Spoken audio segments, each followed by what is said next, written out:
दोस्तों आज की कहानी में हम देखेंगे प्रियंका चोपड़ा के पति निक को, जिसकी इतनी शानदार बीवी होने के बाद भी वो एक शादीशुदा औरत के प्यार में पड़ जाता है। लेकिन आगे जाकर वो उसे एक ऐसे कांड में फंसा देती है जहां से निकल पाना उसके लिए नामुमकिन हो जाता है। तो कहानी शुरू होती है और हम कुछ सुंदर कन्याओं को बीच पर एंजॉय करते हुए देखते हैं। वहीं पर प्रियंका चोपड़ा का हस्बैंड निकी नपुंसक भी अपने पेरेंट्स के साथ हॉलीडेज मनाने आया हुआ था। कुछ देर बाद वो लड़कियों को नहाता हुआ देखने के लिए अपनी कार से बाहर की तरफ झांकने लगता है। आगे वो सभी अपने लेक हाउस पहुंच जाते हैं और अपना सामान नीचे उतारते हैं। हम देखते हैं कि लेक के किनारे बहुत सारी नाव खड़ी थी। तभी निकी वहां पर जाता है और अपने एक दोस्त से मिलता है जो उसे बताता है कि भाई यहाँ पर बहुत लड़कियां आई हुई हैं और हम लोग उनके साथ दिन रात मजदूरी कर सकते हैं। इसके बाद वो दोनों एक बार में जाते हैं, पर तभी वहां पर एक आदमी आता है और इंस्ट्रूमेंट्स की तार निकाल देता है जिससे म्यूजिक बजाने वाले रुक जाते हैं। अब बाकी के लोग उसे गालियां देते हैं, लेकिन जल्दी ही वो आदमी म्यूजिक बैंड के साथ गिटार बजाने लगता है जो कि लोगों को काफी पसंद आता है। इसके बाद निक अपने घर पर आता है, लेकिन वो देखता है कि वहाँ पर कोई नहीं होता।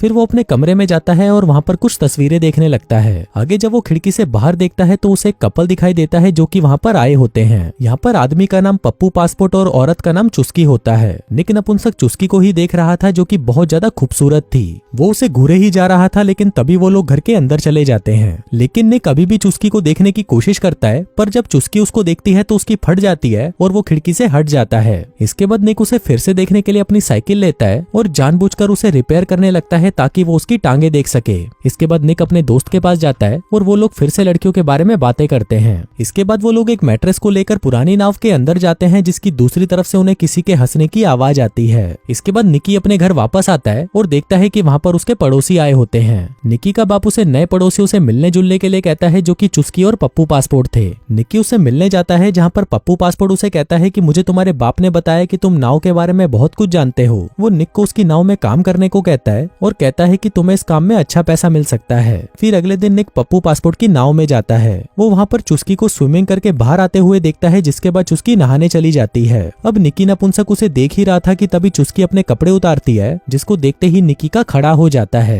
पर तभी वहाँ पर पप्पू पासपोर्ट आता है और उससे पूछता है कि कैसी है। निकी कहता है कि भाई माल तो शानदार है, बस चूचियां थोड़ी छोटी हैं। पप्पू कहता है कि भीसड़ी के मैं नाव के बारे में पूछ रहा हूँ। निकी कहता है अच्छा ये नाव, इसमें थोड़ा सा डैमेज है पर मैं इसे ठीक कर दूंगा। फिर पप्पू पासपोर्ट उसे बताता है कि वो कुछ दिनों के लिए शहर से बाहर जा रहा है और वापस आकर ही वो निकी के पेमेंट की बात करेगा। अभी सुनकर निकी खुश हो जाता है क्योंकि अब वो चुस्की को बिना किसी प्रॉब्लम के नहाते हुए देख सकता था। इसके बाद रात को निकी फिर से अपने पड़ोसियों के घर में झांकता है, जहाँ पर चुस्की अपने कपड़े बदल रही थी। लेकिन तभी वहाँ पर पप्पू पासपोर्ट आ जाता है और चुस्की के साथ जबरदस्ती करने लगता है। अब ये देखकर निकी का मूड खराब हो जाता है और वो उसे गालियां बकता है। अगले दिन पप्पू पासपोर्ट अपनी कार से लेक के सामने से गुजर रहा था, लेकिन तभी वहाँ पर एक गार्ड आता है और उससे उसकी आईडी मांगता है। पप्पू पासपोर्ट उसे अपनी आईडी दिखाता है, लेकिन तभी वहाँ पर निकी आ जाता है और उसे कहता है कि ये गार्ड बहुत बड़ा भीसड़ी वाला है, जिस पर पप्पू पासपोर्ट कहता है कि कोई बात नहीं, उसे ये पसंद है। इसके बाद निकी और पप्पू पासपोर्ट नाव पर होते हैं, जहाँ पर निकी पप्पू पासपोर्ट से पूछता है कि तुम्हारे पास इतना पैसा आया कहाँ से, जिस पर पप्पू पासपोर्ट कहता है कि पैसा कमाने के लिए पिछवाड़े में दम होना चाहिए जो तेरे पास नहीं है। इसके बाद सीन शिफ्ट होता है और हम निकी को देखते हैं जो अपने कमरे की खिड़की से चुस्की को कहीं जाते हुए देख रहा था। थोड़ी देर बाद उसे चुस्की के चिल्लाने की आवाज आती है और वो भागते हुए उसके पास जाता है। वो देखता है कि चुस्की डरी हुई कार के बाहर खड़ी है क्योंकि कार में एक मकड़ी थी।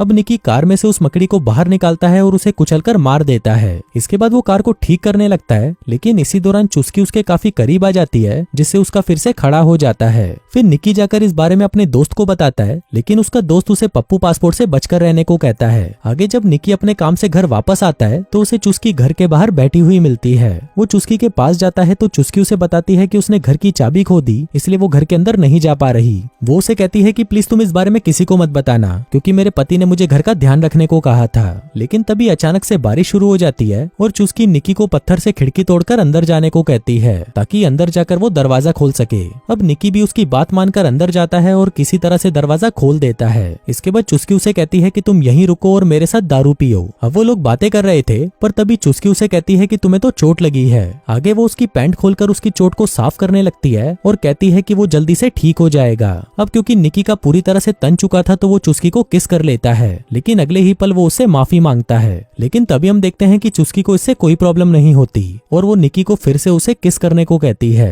अब वो दोनों एक दूसरे को दबाकर चूसते हैं, जिसके बाद चुस्की अपने कपड़े उतारती है और वो दोनों वहीं पर मजदूरी करना शुरू कर देते हैं। फिर अगली सुबह जब उनकी आंख खुलती है तो चुस्की निक से कहती है कि तुम्हारे अंदर तो घोड़े की पावर है, क्या तुम बंगाली बाबा का चूर्ण लेते हो। इस पर निक उसे कहता है है कि मैं तुम्हारी जैसी पता नहीं कितनों को बजा चुका हूँ। फिर थोड़ी देर बाद निक अपने घर पर आता है और चुस्की की मजदूरी वाली बात को याद करके मुस्कुराने लगता है। इसके बाद वो अपने दोस्त के पास जाता है, जहाँ पर उसका दोस्त उसे कहता है कि भाई कल रात मैंने गलती से तुझे कॉल कर दिया था। आगे निक उसे अपनी आवाज सुनाता है जहाँ पर वो चुस्की के साथ मजदूरी कर रहा था। इसके बाद उसका दोस्त कुछ लड़कियों की तरफ इशारा करता है और उसे कहता है कि भाई तुझे इन छिनालों के साथ भी मजदूरी करनी चाहिए, लेकिन निकी उसे मना कर देता है क्योंकि उसे सिर्फ चुस्की की ही लेनी थी। अब ऐसे ही कुछ दिन बीत जाते हैं और निक लगातार चुस्की पर नजर डाले हुए था, यहाँ तक कि वो उसके लिए बॉडी बनाना भी शुरू कर देता है। फिर एक दिन जब वो नाव पर काम कर रहा था तभी चुस्की वहाँ पर आती है और उसे कहती है कि पप्पू पासपोर्ट ने मुझे तुम्हारे काम को देखने के लिए भेजा है। आगे वो लोग नाव के अंदर जाते हैं और चुस्की उसे पर्दे गिराने को कहती है। निकी पर्दा लगा देता है और चुस्की उसके साथ फ्लर्ट करने लगती है, जिसके बाद वो दोनों अपने अपने कपड़े उतार देते हैं और फिर से पलंग तोड़ मजदूरी करने लगते हैं। फिर उसी रात जब निकी बार में काम कर रहा था तभी वहाँ पर चुस्की अपने पति के साथ आती है। निकी उसे देख ही रहा था पर तभी वहाँ पर उसका दोस्त आ जाता है और उसे कुछ लड़कियां दिखाने लगता है। अगली सुबह निकी अपनी साइकिल से कहीं जा रहा था पर तभी वो देखता है कि पप्पू पासपोर्ट एक दुकान पर रुका है। अब निकी के पिछवाड़े में चुल सी मची थी तो वो दुकान के अंदर चला जाता है। कुछ देर बाद वो चुस्की के साथ दुकान के बैकयार्ड में आता है और वो दोनों वहीं पर मजदूरी करना शुरू कर देते हैं। लेकिन इसी बीच पप्पू पासपोर्ट उन्हें ढूंढता हुआ वहाँ पर आ जाता है। अब उसे देखते ही वो दोनों रुक जाते हैं, जिसके बाद चुस्की उसे चुम्मी देकर वहाँ से चली जाती है। फिर थोड़ी देर बाद पप्पू पासपोर्ट उस नाव को देखने आता है जिस पर निकी काम कर रहा था। वो उसे कहता है कि तुम्हारा काम ठीक नहीं है, जिसके बाद वो निकी को भाषण देते हुए कहता है कि तुम्हें देखकर मुझे मेरी जवानी का टाइम याद आ गया, लेकिन मैं तुमसे ज्यादा मेहनती था। जिसके बाद वो उसे कहता है कि मैं फिर से कुछ दिनों के लिए शहर से बाहर जा रहा हूँ। अब ये सुनते ही निकी फिर से चुस्की के पास पहुंच जाता है, जहाँ पर वो दोनों पूरी रात पलंग तोड़ मजदूरी करते हैं। फिर मजदूरी के बाद चुस्की उसे एक फोन देती है और कहती है कि पप्पू पासपोर्ट बहुत ही गुस्से वाला है और बहुत ही खतरनाक है, इसलिए ये फोन तुम्हारी मेरे से बात करने में मदद करेगा। अब इसके बाद निकी भागते हुए किचन में जाता है, जहाँ पर चुस्की भी उसके पीछे आ जाती है, पर तभी खिड़की से उनका माली उन्हें देख लेता है। कुछ देर बाद निकी नाव की तरफ जाता है और देखता है कि पप्पू पासपोर्ट तो वहीं खड़ा है। वो डरते डरते उसके पास जाता है और चुस्की को पप्पू पासपोर्ट के साथ देखता है। पप्पू पासपोर्ट निक को कहता है कि इस नाव को खोलकर पानी में उतारो ताकि मुझे ये पता चल सके कि ये नाव समुद्र में चलने लायक है या नहीं। अब नाव की सवारी करते हुए पप्पू पासपोर्ट एक बीम से टकराने ही वाला था, लेकिन वो किसी तरह से झुककर अपने आप को बचा लेता है। फिर पप्पू पासपोर्ट निकी से पूछता है कि क्या उसकी कोई गर्लफ्रेंड है, जिस पर निकी उसे कहता है कि हाँ मेरी एक बहुत ही सुंदर आइटम है। तभी अचानक नाव का इंजन बंद हो जाता है और पप्पू पासपोर्ट उसे चेक करने के लिए नीचे जाता है। तभी वहाँ पर चुस्की आती है जो निकी से कहती है कि वो पप्पू पासपोर्ट से डिवोर्स लेने वाली है, पर तभी पप्पू पासपोर्ट वहाँ पर आ जाता है और निकी को नाव को ठीक करने को कहता है। उसी रात चुस्की निकी को फोन करती है और वो फोन पर रो रही थी। तभी निकी वहाँ पर आता है और चुस्की उसे बताती है कि पप्पू पासपोर्ट ने आज उसे बहुत मारा और अब वो बिजनेस के सिलसिले में बाहर गया है। निकी नपुंसक उसे कहता है कि उसे पुलिस को सब कुछ बता देना चाहिए, लेकिन चुस्की उसे रोक देती है और वो लोग घर चले जाते हैं। इसके बाद अगले दिन जब निकी काम पर होता है तभी उसे चुस्की का कॉल आता है जो लेक के किनारे नंगी बैठी धूप सेक रही थी। वो निकी को अपने पास बुलाती है, जिसके बाद वो दोनों एक पुरानी नाव में जाकर मजदूरी करते हैं। फिर मजदूरी के बाद वो निकी से कहती है कि वो उसके साथ आजाद महसूस करती है। आगे वो उसे पप्पू पासपोर्ट की पहली बीबी के बारे में बताती है और कहती है कि वो लोग अभी भी कोर्ट के मामले में फंसे हुए हैं। इसके बाद निकी का दोस्त निकी की हरकतों के बारे में पता लगाने की कोशिश करता है और कहता है कि उसने उसके लिए एक लड़की को देखा है जिसकी चूचियां बहुत ही बड़ी बड़ी हैं, लेकिन निकी उसकी बातों पर ध्यान नहीं देता। इसके बाद वो घर वापस आ जाता है और देखता है कि पप्पू पासपोर्ट भी वापस आ चुका है, पर तभी अचानक उसे चुस्की का कॉल आता है और वो तुरंत अपने कमरे में आ जाता है। वो चुस्की से बात करता है जो उसके पीछे ही खड़ी थी। वो उसे तुरंत अपने साथ चलने को कहती है क्योंकि उसे निकी की जरूरत थी। इसके बाद निकी तुरंत उसके घर पर जाता है, जहाँ पर उसे पता चलता है कि चुस्की और पप्पू पासपोर्ट के बीच में लड़ाई हो गई थी और चुस्की ने अपने आप को बचाने के लिए पप्पू पासपोर्ट के सर पर वार कर दिया, जिससे पप्पू पासपोर्ट की वहीं मौत हो गई। वो निकी को उसकी मदद करने को कहती है और उसे पूछती है कि तुम इसमें क्या कर सकते हो। निकी कहता है कि वो कोई ना कोई रास्ता निकाल लेंगे,